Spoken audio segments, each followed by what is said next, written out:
यत्पदाम्बोरुहध्यान विध्वस्ता शेषकल्मषः वस्तुताम् उपयातोऽहं यामुनेयं नमामि तं स्वादयन्निह सर्वेषां त्रय्यन्तार्त्रं सुदुर्ग्रहं स्तोत्रयामास योगीन्द्रः तं वन्दे यामुनाह्वयम्। नमो नमो यामुनाय यामुनाय नमो नमः। नमो नमो यामुनाय यामुनाय नमो नमः। இது வந்து 19வது ஸ்லோகம் கீதார்த்த சங்கிரகத்தில். இது வந்து 15வது அத்தியாயம் பகவத்கீதையில் இருப்பதை விளக்குகிறது. அதாவது சம்சார பந்தம் அனாதி என்று கீழே கூறினார். திரிகுண சம்பந்தத்தால் வருது அப்படின்னு கூறினார். இனி அந்த சம்சாரத்தை ஒரு மரமாக வர்ணிக்கிறார் இந்த 15வது அத்தியாயத்தில் கீதையில் கிருஷ்ணன். அதை ஒரு மரமாக வர்ணித்து அதனை வெட்டி எரியாத பத்தர் என்ற க்ஷர ஜீவர்களும்,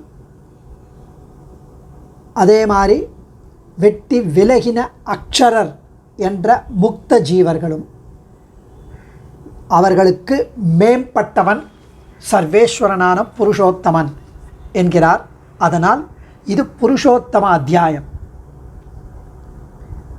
ரொம்ப ஆச்சரியமாக இந்த அத்தியாயத்தில் சுவாமி ஆளவந்தார் சம்மரியை தெரிவிக்கிறார்.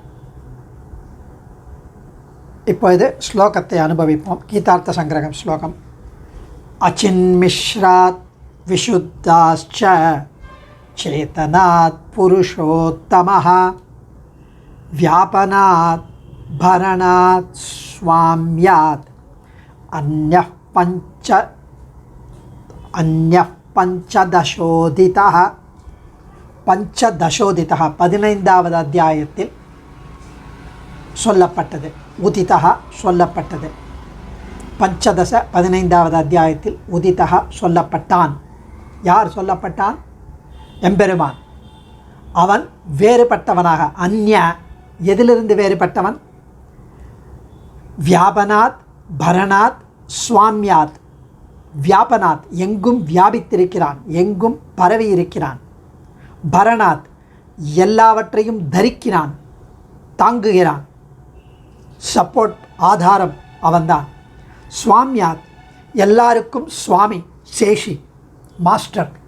ஆகையால் அச்சித் மிஸ்ராத் பிரகிருதி சம்பந்தம் உடையவனும், விஷுத்தாத் ச பிரகிருதி விலகியவனும் ஆன சேதனாத் இந்த ஜீவன்களை காட்டிலும் புருஷோத்தமஹ எம்பெருமான்.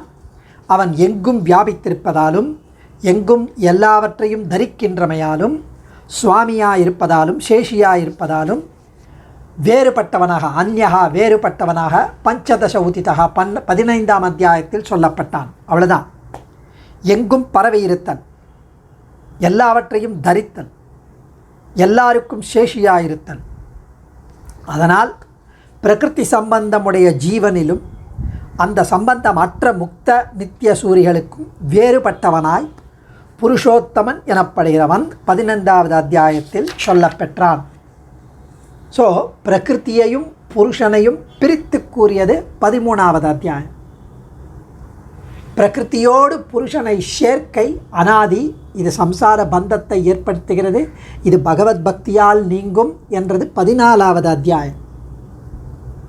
அந்த பகவான் புருஷோத்தமன், இந்த பத்தன், இவனுக்கு மேலான முக்த நித்திய ஜீவாத்மாக்கள், எல்லா ஜீவன்களிலும் இவன் வேறானவன், எல்லாவற்றையும் ஆள்கின்றவன், எல்லாவற்றையும் தரிக்கின்றவன், எல்லாருக்கும் சுவாமி என்கிறது 15வது அத்தியாயம். இப்படி தத்துவ நிரூபணம் ரொம்ப ஆச்சரியமாக இந்த 15வது அத்தியாயத்தில் சொல்லப்படுகிறது. இங்கு 15வது அத்தியாயத்தின் பாஷ்யத்திலே ராமானுஜர் தெரிவிக்கிறார், இந்த சங்கிரக ஸ்லோகத்தினாலே, கீதார்த்த சங்கிரக ஸ்லோகத்தினாலே சூச்சனம் செய்யப்பட்ட சம்பந்தத்தை தெரிவித்து கொண்டு கீதையில் க்ஷரம் அக்ஷரம் என்பதை வியாக்கியானிக்கிறது சங்கிரகம் என்று பாஷ்யம் உள்ளது. அதாவது க்ஷேத்திர அத்தியாயம் என்னும் 13ஆம் அத்தியாயத்திலே க்ஷேத்திரம் என்னும் பிரகிருதி, அதாவது நம்ம பாடி, சரீரம், பிரகிருதி, இந்த மேட்டர், அதையும் க்ஷேத்ரஜன் என்ற ஜீவாத்மாவையும் அதனுடைய ஸ்வரூபமும் விளக்கப்பட்டது 13வது அத்தியாயத்தில். மேலும் ஷரீர தர்மங்கள் கலக்காமல் சுத்தனாய் எல்லையற்ற ஞானமாய் ஸ்வரூபமாயிருக்கும் ஜீவனுக்கு தேவன் மனுஷன் என்றார் போல தேக சம்பந்தமானது பிரகிருத்தியினுடைய சத்வ ரஜஸ் தமஸ் குணங்களாலே அனாதியாக ஏற்படுகிறது என்று சொல்லப்பட்டது அந்த 13வது அத்தியாயத்தில். புரியுதா? அடுத்தது 14வது அத்தியாயத்திலே என்ன சொல்லப்பட்டது என்றால், காரியமும் காரணமும் ஆகிய 2 நிலைகளோடு கூடிய பிரகிருத்தியோடு ஜீவனுக்கு சம்பந்தமானது சத்வ ரஜஸ் தமஸ் குணங்களிலே பற்றுதலால் ஏற்பட்டது. அதுவும் பகவானேலேயே அவன் சங்கல்பத்தினாலேயே நம்மளுடைய கர்ம வாசனையால் ஏற்படுத்தப்பட்டது. அதற்கு குணங்களின் பற்றுதல் இவ்வாறு சத்வரஜஸ் குணங்களின் சம்பந்தத்தால் என்று விஸ்தாரமாக சொல்லி அந்த குண சம்பந்தத்தை விலக்கி ஆத்மஸ்வரூபத்தை உள்ளவாறு அனுபவிப்பது பகவத் பக்தியினாலேயே ஏற்படுகிறது என்றும் சொல்லப்பட்டது 14வது அத்தியாயத்தில். So far so good. இப்பொழுது 15வது அத்தியாயத்தில் சொல்லுவதாவது, தியானிக்கப்படுகின்ற எம்பெருமானுக்கு க்ஷரம் என்ற பத்த ஜீவாத்மாக்களும் அக்ஷரம் என்று முக்த நித்திய ஜீவாத்மாக்களும் விபூதிகள், அதாவது சொத்து, தனக்கு நியாமியரான பக்த முக்த இந்த ஜீவாத்மாக்களில் இருந்து அவன் வேறுபட்டவன் எம்பெருமான். பக்த முக்த நித்தியர் கூட சேர்த்துக்கலாம். அதிலிருந்து அவன் வேறுபட்டவன் எம்பெருமான். ஏனெனில் அவன் சேத்தனா சேத்தனங்களுக்கான தோஷங்கள் எதுவும் அவனிடம் கலக்காது. அவன் மங்கள குணங்களையே உடையவனாயிருப்பவன், சர்வோத்கிருஷ்டன். ஆகையால் அவனே புருஷர்களாகிய பக்த முக்த ஜீவாத்மாக்களை விட உத்கிருஷ்டன், புருஷோத்தமன் என்று சொல்ல ஆரம்பிக்கிறார் என்று பாஷ்யம் சொல்கிறது. இங்கு சங்கிரகத்தில், கீதார்த்த சங்கிரகத்தில் சொல்லிய வியாப்தி, எங்கும் வியாபித்திருப்பது, மேனிஃபெஸ்டிங், தரிக்கின்றமை, ஆதாரம், சப்போர்ட், அதுவும் சுவாமித்வம், சேஷி, சுவாமி, சர்வஸ்வாமி, இம்மூன்றும் இந்த அத்தியாயத்தின் 17வது ஸ்லோகத்திலே நிரூபிக்கப்படுகிறது. இந்த 15வது அத்தியாயத்தில் 17வது ஸ்லோகத்தில் ரொம்ப அழகாக இதை தெரிவிக்கிறார் கிருஷ்ணன். உத்தம புருஷஸ்துவன்யா பரமாத்மேத்யுதாஹிருதா யோ லோகத்ரயமாவிஷ்ய பிபர்த்யவ்யய ஈஸ்வரः.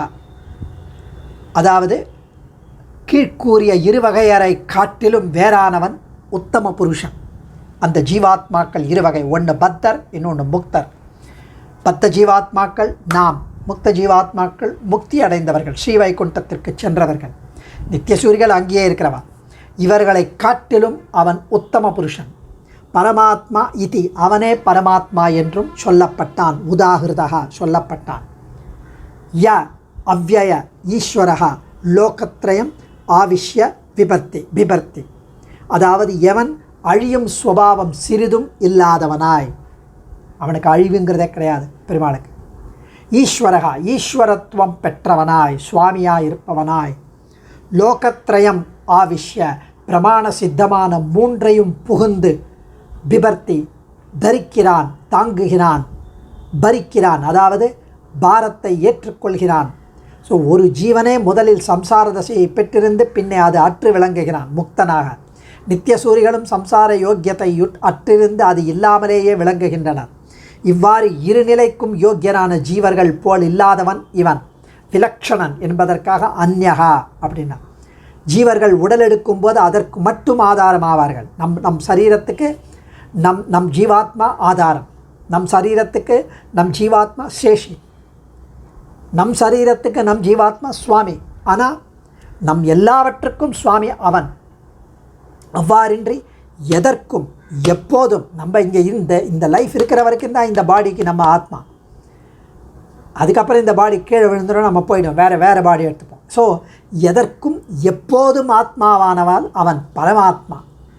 மூலப்பிரகிருதி முதலான எல்லா சேத்தனர்களும் அவனாலே தரிக்கப்படுகிறதால் லோகத்ரயம் என்பது மூவுலகை மட்டும் சொல்வதல்ல. லோகமாவது சாஸ்திர பிரமாண சித்தமான பொருள். அவை மூன்றையும் என்பதால் கீழ்கூறிய அந்த க்ஷர அக்ஷரங்கள் பொதுவாக அச்சேதனமும் அம்மூன்றுமாகும்.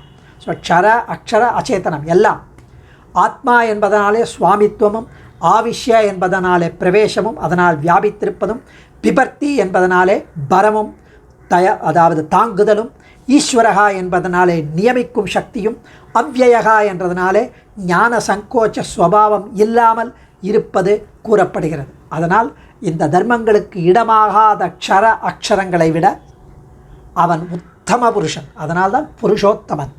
அடியேன் ஆளவந்தார் திருவடிகளே சரணம். ஆச்சாரியன் திருவடிகளே சரணம். தன்யோஸ்மி.